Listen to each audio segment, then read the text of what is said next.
Good morning. Thank you everyone for being here. Joining me this morning is Dr. Poonam Kalkat, Public Utilities Director of the City of West Palm Beach. Today, as our region faces continued threats to clean, safe water, the City of West Palm Beach takes another step forward in protecting the city's water and water-related resources. The initiative that I am announcing today is on behalf of the city's 120,000 utility customers in the city of West Palm Beach, the town of Palm Beach, and the town of South Palm Beach, and is designed to protect the integrity of our precious water supply. The safety and well-being of our water customers, as well as their confidence and trust in our utility, are paramount to me. It is for these 120,000 customers, their families, and their businesses that I and the City of West Palm Beach will continue to fight these threats, whether caused by humans or seasonal conditions. So this morning, in response to the recent cylindrospermopsin water event, which involved levels of the toxin above the EPA recommended limit, which was caused by blue-green algae, I am announcing the assembly of a panel of internationally renowned water quality experts to provide independent advice to my administration and me on public utilities operations to help guide the city's response to any future blue-green algae blooms. The City of West Palm Beach desires to implement a proactive, robust algae monitoring and action strategy to ensure effective control of potential risks associated with algae-related issues. The panel is expected to meet, analyze issues, conduct reviews, and make both short-term and long-term recommendations to me and my administration. Additionally, the panel will conduct a review of the city's May 2021 detection of and response to the cylindrospermopsin event. This panel is in addition to and separate from a review of our internal management processes. The panel is made up of representatives of large international engineering consulting firms who are recognized experts and published researchers in water quality, particularly in the areas of source water control, treatment methods, and management responses to address any cyanobacteria blooms. Some of the experts have worked with other municipalities that, like our city, experience a blue-green algae bloom and can share lessons learned. The city has also received notice from other municipal utilities that are willing to offer their expertise and experience with regard to cyanotoxin issues.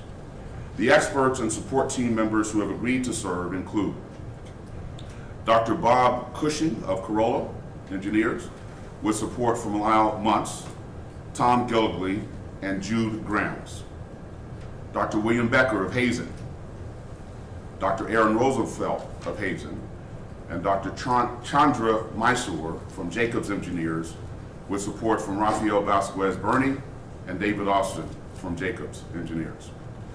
Additionally, Eric Wirt, Project Manager for Applied Water Quality Research at Southern Nevada Water Authority, has agreed to provide support to the city pro bono, as have City of Salem, Oregon staff who were directly involved in the 2018 cyanotoxin advisory for vulnerable populations in that city. I have directed the City of West Palm Beach expert panel on blue-green algae to achieve set objectives. They are to develop future monitoring response programs and actions in the event of a detected cyanobacteria event. They are to establish monitoring response programs to satisfy public concerns and elicit potential treatment changes at the water treatment plant to control potential future elevated cyanotoxin levels in the source water.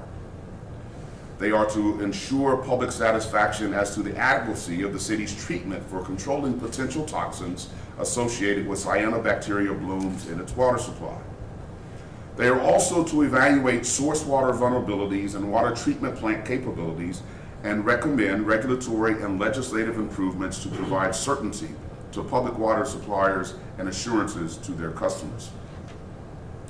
Additionally, the expert panel will conduct outreach to all stakeholders, including the West Palm Beach City Commissioners, the Town of Palm Beach, the Town of South Palm Beach, regulators such as the Florida Department of Environmental Protection, the Palm Beach County Department of Health, and South Florida Water Management District, members of the public, and other interested stakeholders. A public information phase will be conducted to communicate the panel's work and inform the public of the city's actions. I've also asked the expert panel to report out to me on a monthly basis so I can monitor their progress. Now, I believe we have assembled some of the very best and brightest experts in water quality to join the City of West Palm Beach expert panel on blue-green algae. I am grateful to these panelists, some of whom are donating their time and expertise.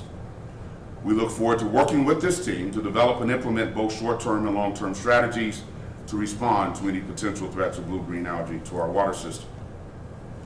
And we also look forward to implementing solutions on behalf of our valued water customers in the City of West Palm Beach, the town of Palm Beach, and the town of South Palm Beach. Now, in closing, I would like to address one additional water-related matter. That is the warning letter that our Public Utilities Director received from the Florida Department of Health this week.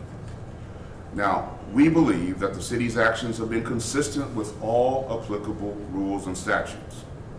Again, let me repeat that. We believe that the city's actions have been consistent with all applicable rules and statutes. And we look forward to meeting with the Department of Health to try to better understand their concerns and to present our case. Now, it would not be appropriate for us to comment on this any further until after we have that meeting with the Department of Health. We cannot and will not litigate this matter in the public arena. As matters progress after the meeting with the Department of Health, we will issue a statement then. Now, we understand that people are concerned. Of course they're concerned. This is water. Let me assure everyone we are testing the water regularly, and in fact, we have stepped up our testing. We are sampling, analyzing, monitoring, and reporting beyond what is required in the regulations. And I want to assure everyone under the sound of my voice that based on the testing that we are conducting on a regular basis, the results show that our water is safe. Let me repeat that. Based upon the testing that we are conducting on a regular basis, the results are clear that our water is safe. So with that, I and Dr. Poonam Kalkat are available to answer any questions that you might have. Yes? Mayor, good morning. The state says the City of West Palm Beach failed to notify the Department of Health involving 55 incidents of toxins found in the water. How and why did that happen, and who's going to be held accountable for that? Well, as I said before, we do not agree with that assertion. And again, the letter from the Department of Health is not the final say on this matter, okay? It's like filing a complaint in court. The defendant gets a chance to make their case. And that's what we will do when we go meet with the Department of Health armed with the data that we have available. So while the assertion has been made, that is not the final say on the matter, and we will make our case when we meet with them to discuss this matter.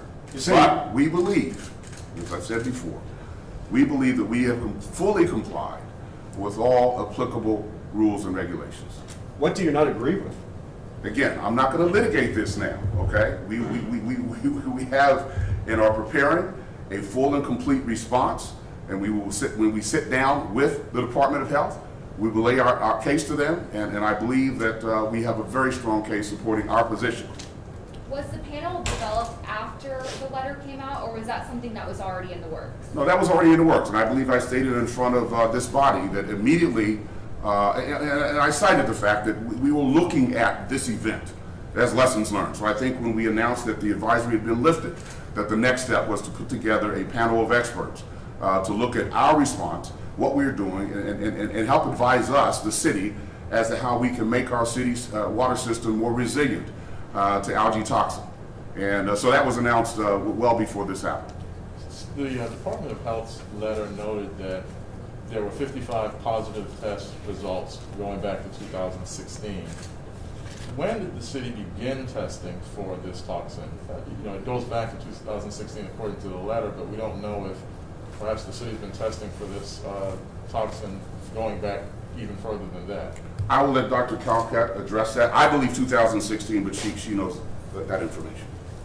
Yes, it is 2016 when we started sampling for cylinders from arsen. And why was that not told to everyone before, that the city was regularly or had been testing for it going back that far? We test for many things that a lot of times we go over and beyond what we are required to test. And in this case, we were testing for emerging toxin that we were not required to sample for, but we were just sampling to monitor. Last question on this particular area. The Department of Health's letter noted that they looked to sanction or cite the city for not notifying them, but it does not say that prior to May of this year that the toxin levels exceeded health advisory limits or levels. Were there tests prior to May of 2021? Were there samples that exceeded the health advisory limits that No. you're aware of? No. Okay, so that's not going to be. Dr. Colcat, according to the state, this is a problem that's been going on for years. What is the fix? Have you begun to take a look at this to try to figure out, can you still continue to extract water from the surface as you're doing today? Good question, and I applaud the mayor for really convening this expert panel, because that's really going to help us look at what we are doing already and what we need to do more, whether there are capital improvement projects that we need to do to increase and change anything in our treatment, what kind of monitoring, if there's anything additional, what kind of risks are out there, can we mitigate some of those risks? All of those questions will be asked and worked with the panel. I'm talking to all the experts on the panel and already establishing some of the things that we need to do to start having them look at our whole system. We are in the process of getting those contracts in place, and hopefully within the next couple of days we will have a contract and we'll be able to convene the first meeting with them. But will the city be able to continue to extract water in the same fashion, or do you believe that's going to have to change to avoid this from happening again? When the expert panel looks at it, like the mayor said, they are also going to talk to the regulatory bodies, and we will absolutely look at everything, whether this source water, any other additional source water, anything different that needs to be done. That will be all the things that will be considered by the panel to look into. Do you know when you're planning to meet, either of you or both of you plan to meet with the Department of Health? You have 15 days from the point at which you got the letter. Has there been a meeting scheduled yet? No, we are in the process of scheduling a meeting. And the question about the expert panel, you said some of them are doing this work pro bono. Can you tell us who is not doing it pro bono and how much they're getting paid? I can address that. If you want to, It's okay. if you want to. Yeah, Public so, record. yeah. We are working through those details with them. The pro bono part is from municipalities that have gone through some of this, that they want to offer their lessons learned, any expertise in what their, how they went through the response, and anything that they can tell us to do better and help us out. The consulting firms will be paid. How much is the budget for something like this? There's no set budget initially done. Once we had this incident, we are convening this panel, we're looking at that. I believe it's probably going to be in the 150 range, 150,000 range. The way you're speaking, you're saying like a lot of these people came to the city and said, we're experts, we know how to handle this. Before, you decided to bring them on, did they make any recommendations to the city that things that the city could have handled better? No, not all of them came to us. We started researching and looking at who else has had these problems, who helped them at that time, and also looked at which people have done guidance for either EPA or AWWA, or have done research on this topic, and we reached out to some of them. Some of them were recommended, and so on and so forth. So that's how it came about. And if I may, I had charged staff, even in the middle of this crisis, I had charged staff to start identifying experts that we could use, because I knew I wanted to move in this direction once the advisory was lifted. So we were not just passively waiting on someone to come to us with suggestions. We were proactive in reaching out and identifying experts who could serve on the panel. How many people will be on this panel, and when do you expect to convene the first meeting? We named them, what is that, 5, 6? 1, 2, 3, 4, 5, 6, 7 members on the panel. In addition, we have some other folks who will be helping us, 8 project manager, and a couple folks who are also, I don't know how many are coming from the city of Salem, Oregon. Do we know how many are coming from Salem, Oregon? Some of these people are not going to be on the panel. They're going to be supporting the panel, and some of the people, even on the mayor's list that mayor's given out, may be more in a support role. So we are working those details out right now. When does the panel convene for the first time, and how will they do that? Will it be virtual for them? Probably virtually. It may be virtual, but we will definitely have some of them here to be able to answer questions. So they need to tour the plant, and we will start this next week, I expect. And how many times, is it going to be a weekly meeting for them? They will determine that. They will determine that. As I said, I'm expecting them to report back to me with progress reports once a month. And I believe we distributed the names. Do we have a full list of the names? Yeah, we have a Okay, full all right, list. so that'll tell you who's on the panel. Mr. Mayor, you said the water's safe, but one thing on a lot of people's minds is home filtration systems and just using ice. I mean, you said the water's safe. Does that mean completely safe for all consumption, or is there any population that needs to be extra careful? Based upon the latest testing that we have, that water is safe for all purposes: bathing, cooking, drinking, ice making. We have no restrictions on the use of the water. Dr. Colcat, if you could enlighten us, can you talk about the current process the city is using to extract water, where all the water is coming from? Are you using wells? What's the process like today? We get our surface water from Clear Lake and Lake Mangonia that get fed by rain, as well as M Canal.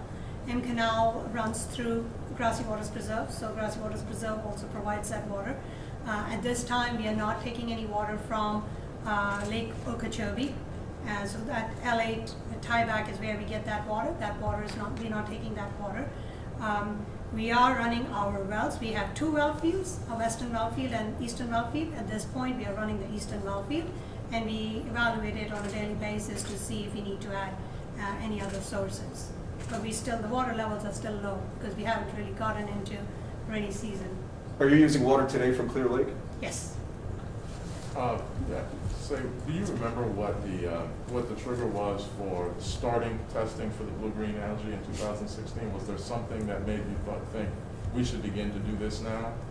It's an emergent. It was on a list of emerging toxins, and as we were looking at those, we look at those lists on a regular basis. And when we saw something come up that we thought could be a possibility in our water, based on the climate in Florida and seeing blue-green algae in this area, we decided to start testing for it. There was no requirement for us to do it.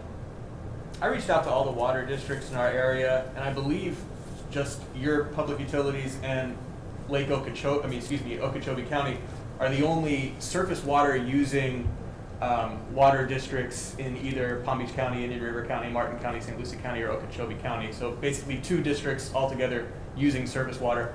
Why not just go to underground water sources like these other water districts are doing, where they say they're not even at risk for developing these microcystin or cylindrosperm hops? So you have to understand that the water is allocated, and that's allocated through South Florida Water Management District. And groundwater allocation, in Florida, the groundwater entities are being asked to look at alternative sources from source water from a surface water, because groundwater is not available for anybody to just keep taking. So everybody has to realize that water is a really important resource that is limited, and we all have to do everything to ensure the health of that water, also to make sure that we are conserving it, because all of us have to use it. So to your question, why doesn't the city just switch? It's not something that we can do on our own. We would have to talk to water district and see whether that was even a possibility. That's why we have alternative sources of groundwater to add to our surface water. But the solution is not just that you go to groundwater and that'll solve all the problems, because the groundwater is also, all the wells, if you go south of us, a lot of well fields are getting saltwater intrusion because so much water is being drawn out and salt water is moving in. So there are, these are complicated in the sense, where can water be drawn from, how much water can be drawn from that source, and all of those have to be monitored very carefully, and South Florida Water Management District monitors those. Dr. Colcat, can you tell us where the Department of Health got this August 9th, 2016 date from that they included in their warning letter? Again, I want to repeat what the mayor said. We really think it's inappropriate for us to address or have any additional comments at this time. But once we've sat down with them, we may be able to provide more comments. And did you say when that meeting is? I'm sorry. No, we are working through that. Suffice it to say, we are in effect waiting for our day in court with the Department of Health. So that's why we were certainly anxious to sit down and present our case to them. But before we leave, I do want to offer my condolences to the families of those who are victims of the condo collapse south of here. That is a very sad, dire situation. So to our sister coastal city in the south, know that up here our prayers and thoughts are with not only the families but with the emergency workers that are doing the search. I'm sure this is a tough situation for all. Any other questions? Mayor, if you will, just on that topic, Yes. Broward and Miami-Dade County have that 40-year plan, if you will, to inspect buildings. They're done by contractors hired by the owners. Do you think Palm Beach County ought to have something like this? Do you think the city ought to have something like this? Is this something you've thought about? Frankly, I have not thought about it, but obviously it is top of mind now, so I'll be talking to my staff and see what recommendations we should do in that regard at the city level. Is the city of West Palm Beach, do they also have that 40-year inspection, or is there a citywide, like, inspection length? Not at this time, but we may consider putting something like that in.